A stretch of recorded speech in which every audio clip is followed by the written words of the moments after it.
Hey guys, Crystal Brady here, your expert in all things real estate. In this video, I want to talk about a commonly asked question I'm getting a lot right now, and that is, how long does the seller have to respond to my offer? So the answer to that question is technically they have as much time as you give them when you make your offer. On page 1 of the contract that we typically use, the as-is contract, it has a section called time for acceptance, and we're actually going to put a date in there that is allowing the seller up until that date to counteroffer or accept your offer.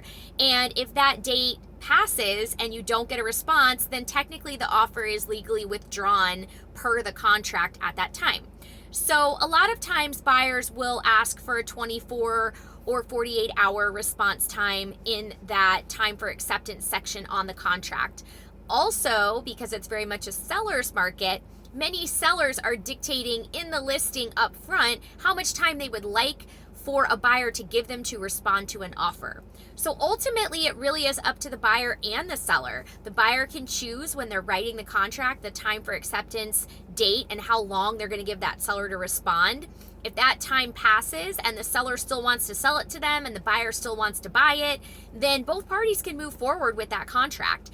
But it's not going to tie the buyer any longer to that offer. It is technically being withdrawn after that date. So it depends on how the buyer wants to approach it as well when they're making the offer. If the seller has asked in advance, give me a minimum of 48 hours to respond. If you want your contract to be valid, then you want to give them at least 48 hours.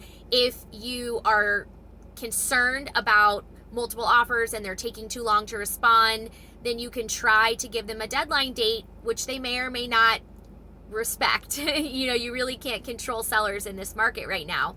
So it's kind of up to each party and how they want to proceed. But in order to protect the buyer and not indefinitely lock them into that offer that they've made, it is going to have an expiration date essentially on the contract. And then it's up to the seller to decide if they want to move forward. It's also up to the buyer, if it's expired, to decide if they still want to move forward.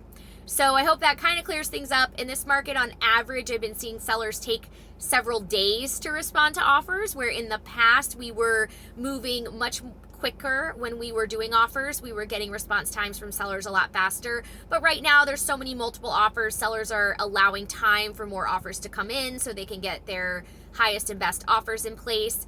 So on average, I would say for most people, I'm seeing it be a few days, like 2 to 3 days to get a response from a seller.